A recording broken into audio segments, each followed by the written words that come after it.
그 재임 중에 의도적으로 제게 부끄러운 일이라든가 또 국민 앞에 부끄러운 일은 한 적이 없다 이렇게 생각을 했기 때문에 떳떳하고 당당했습니다. 오늘 제가 이렇게 회고록도 내고 또 이 자리까지 올 수 있었던 것도 한결같은 믿음으로 지켜봐 주신 이 자리에 계신 여러분을 비롯한 많은 분들 덕분이라고 생각을 합니다. 이번 사면에는 경제인 5명과 정치인 7명이 포함됩니다. 활력 있는 민생 경제에 주안점을 두었습니다. 김기춘 전 청와대 비서실장과 김관진 전 청와대 국가안보실장, 김장겸, 안광환 전 MBC 사장 등이 포함되었습니다.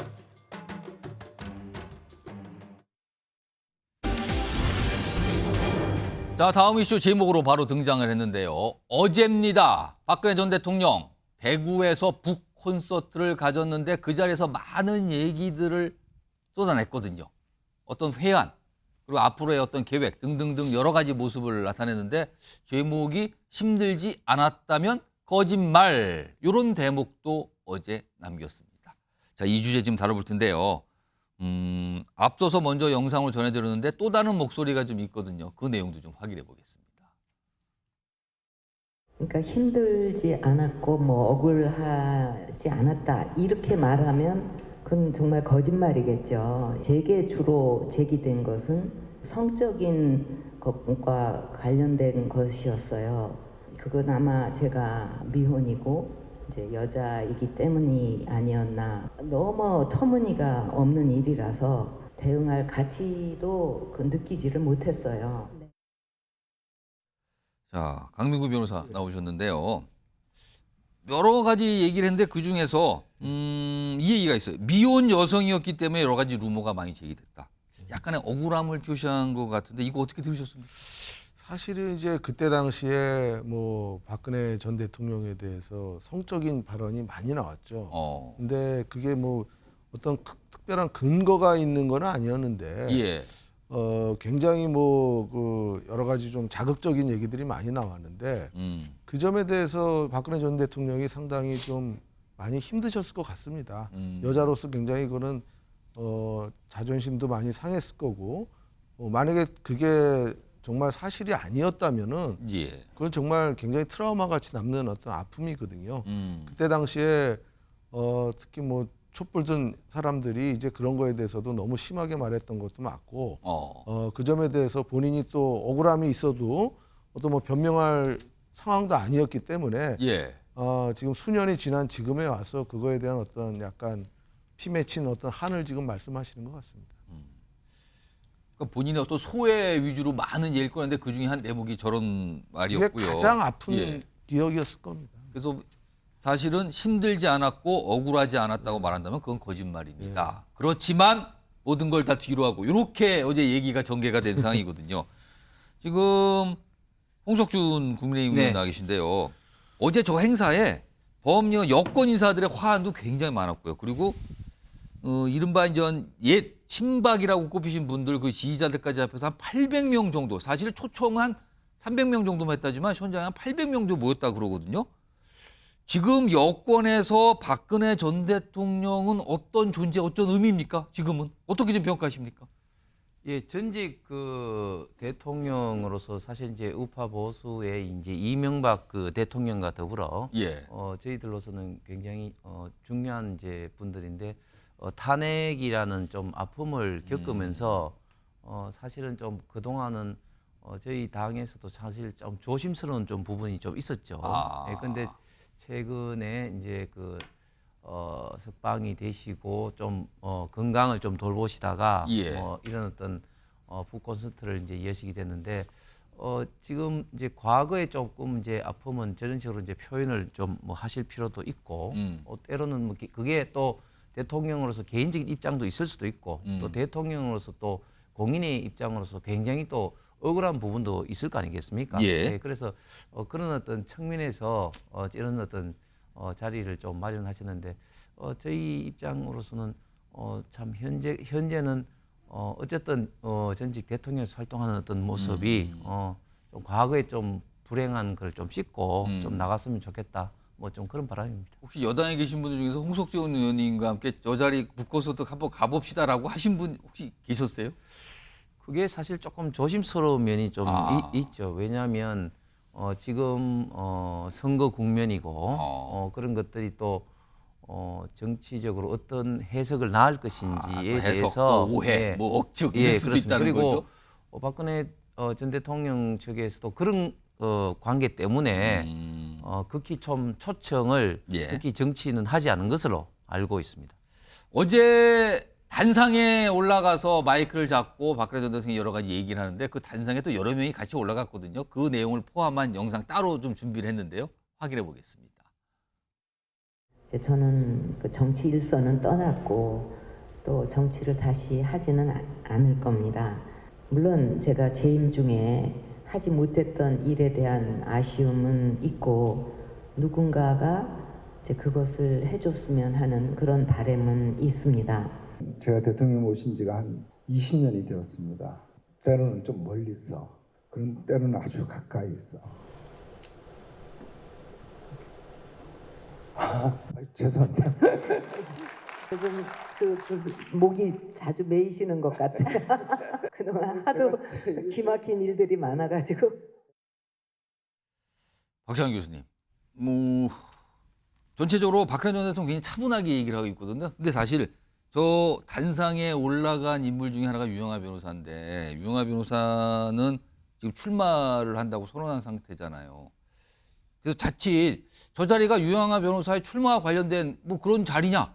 뭐 이런 얘기, 약간의 지적도 좀 나오고 있거든요. 이건 어떻게 봐야 됩니까? 뭐 충분히 그런 지적이 나올 수밖에 없는 상황이다. 시기가 총선을 앞두고 또 국민의힘 내부적으로는 경선을 앞둔 상황 아니겠습니까? 유영하 변호사가 뭐 출마를 안 했다면 모를까? 출마를 해서 경쟁자가 있는 상태에서 박근혜 전 대통령을 정치적으로 뭔가 좀 이용하는 거 아니냐 이런 느낌을 지울 수가 없습니다. TK라고 하는 지역은 뭐 그 정치적 그 지역적 특수성으로 인해서 그 지역에 박 전 대통령에 대한 동정 여론이 있다고 생각해요. 그런데 그 동정 여론의 본질은 측은지심입니다. 그러니까 대통령으로서 처음으로 헌정사 처음으로 탄핵을 당한 그런 인물이고 거기에 대한 어떤 그 지역에 어떤 측은지심이 발현되고 있는 거라고 생각하거든요. 근데 그것을 개인적 또는 정치적으로 이용하거나 또는 뭐 노골적이진 않지만 그걸 활용한다는 느낌이 들면 오히려 저는 그것에 대해서 특히 민심이 더 반발할 수도 있다고 생각해요. 부작용이나 역풍이 있을 수도 있다. 근데 문제는 이제 거기 그 무대에 올라간 거는 유영하 변호사 혼자지만 얼마나 수많은 지금 국민의힘 내부의 정치인들이 박 전 대통령과의 만남 또는 뭐 사진 이런 걸 얼마나 많이 찍었습니까? 근데 정작 박근혜 전 대통령의 탄핵으로부터 상처 입은 사람은 박근혜 전 대통령도 개인적으로 상처를 입었겠지만 국민들은 더 큰 상처를 입었어요.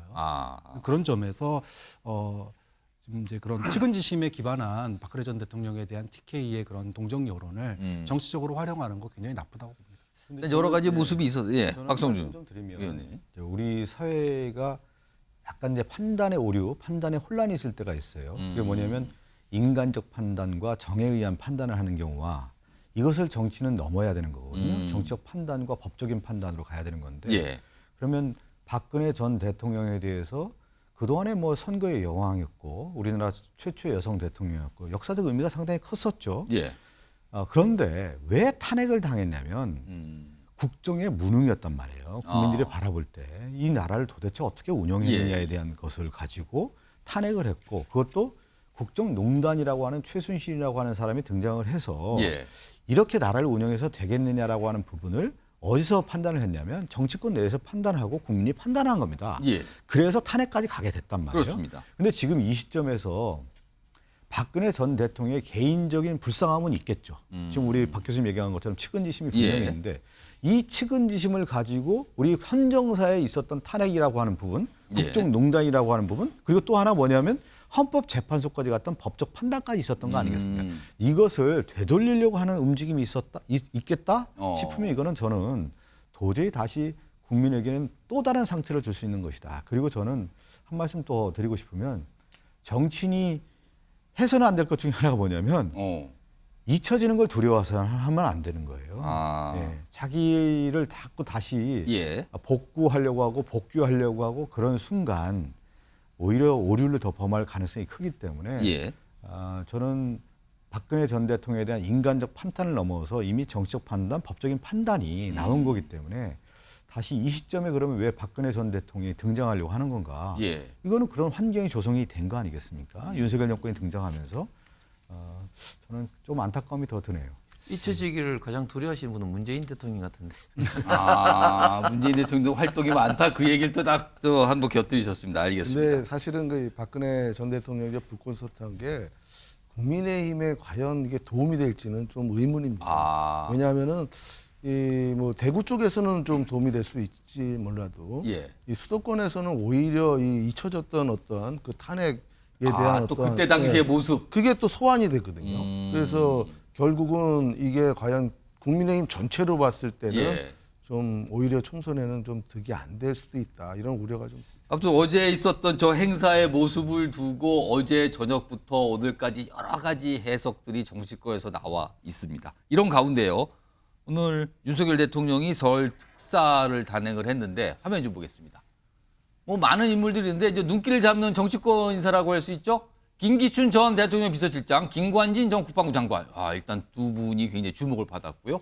그리고 여야 정치인들도 포함이 됐는데 이우연, 김승희 전 의원, 여권, 그리고 야권에서는 심기준, 박기춘 두 의원이 또 특사 대상, 그러니까 복권이 된 상황. 복권이 되신 분도 있고요. 그에 더해서 어떤 형이 좀 줄어든 분도 있고요. 뭐 석방이 된 분도 있고 뭐 여러 가지 모습이 있는데 특사입니다. 이렇게 나왔습니다. 자, 그런데 김관진 전 국방부 차관은 어제 박근혜 전 대통령 북고서에 참석을 했거든요. 그 영상 좀 확인해 볼까요?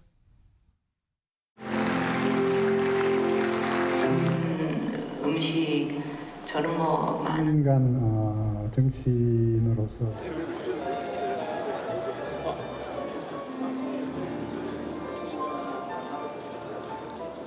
것 때문에 많이 아팠고 특별히 초대받으신 여러분을 위해서 없는 얘기까지. 저런 모습이 있습니다. 그리고 특사가 결과됐는데 박성준 의원께 짧게 민주당에 계시니까 오늘 조윤선 전 수석은 제외가 됐어요. 그리고 정치인은 여야 정치인들이 포함이 됐고 특히 보면 김기춘, 김관진 두 인물이 들어갔는데 오늘 특사 좀 어떻게 좀 평가하실까요?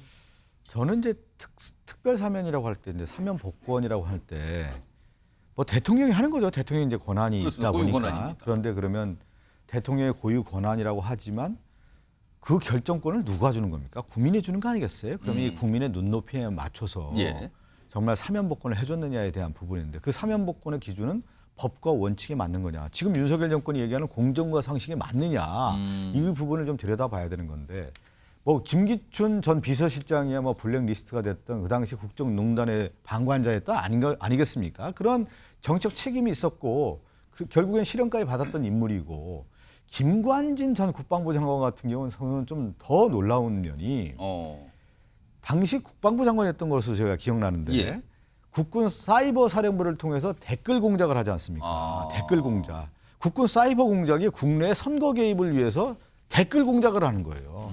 아니 군 사이버 사령부가 누구를 대상으로 해야 되는가? 적이 누굽니까? 북한을 대상으로 해야 되는 거 아니에요. 아니면 정보전에 있어서의 우리나라의 위해적인 적군들에 대해서 사이버 사령부가 가동돼야 되는 건데 선거 개입용으로서의 댓글 공작 사건을 주관했던 사람 아닙니까? 그렇기 때문에 이제 구속이 됐고 실형까지 선고받았는데 근데 그걸 누가 조사했냐? 윤석열 전 지검장, 서울중앙지검장이 수사 기소를 한 거 아니겠습니까? 그 당시에 제가 지금 워딩이 생각나지 않는데 아마 그런 차원에서 얘기했을 거예요. 국가의 헌법 체계라든가 국기문란 아닙니까 이것도. 그래서 이것을 완전히 어떻게 보면 엄벌해야 된다. 그런 차원에서 윤석열 당시 검사가 얘기를 했을 겁니다. 제가 정확한 워딩이 지금 생각나지가 않는데. 그런데 대통령이 되고 나서 자기가 수사했던 김관진 전 국방부 장관을 사면하겠다? 이 국민이 바라볼 때 그것도 국군 사이버 사령부가 선거 개입을 용한 댓글 공작을 한 당사자가 장본인인데 이걸 사면해줬다라고 하는 것을 과연 국민들이 받아들일 수 있겠습니까? 저는 상식에 벗어난 일이라고 봅니다. 자, 홍석준 의원님은 오늘 특별 사면 어떻게 좀 보셨습니까? 예, 그 김기춘, 김관진 그 전 비서실장 장관이 사실 그때 당시에도 여러 가지 법적인 좀 논란이 굉장히 많이 있었습니다. 그래서 예를 들면 김기춘 비서실장 같은 경우 블랙리스트 이런 관련된 부분은 일부는 또 이제 무죄로 판결된 부분도 있었죠. 예. 그리고 지금 두 분은 잘 아시겠지만 굉장히 그 고령이시기도 하고 예. 또 국가적으로도 여러 가지 어떤 기한 바도 있기 때문에 국민 대통합 차원에서는 예. 뭐 대통령의 저는 사면이 어떻게 보면은 당연하다. 그리고 이번에는 또 뭐 여야 또 같이 이제 이렇게 했기 때문에 예. 뭐 이걸 가지고 또 뭐 지나치게 야당에서 민주당에서 비판을 하는 것은 저는 대통령의 어떤 사면권에 대해서 너무 좀 정치적으로 해석이 하는 게 아닌가 생각이 듭니다. 일단 뭐 사면 결정은 됐습니다. 그리고 오늘 뭐 그런 건 뭐 두루두루 이제 오늘 정치권의 평가가 나오겠죠. 오늘 이 정도 첫 번째 이슈로 정리 좀 해보고요.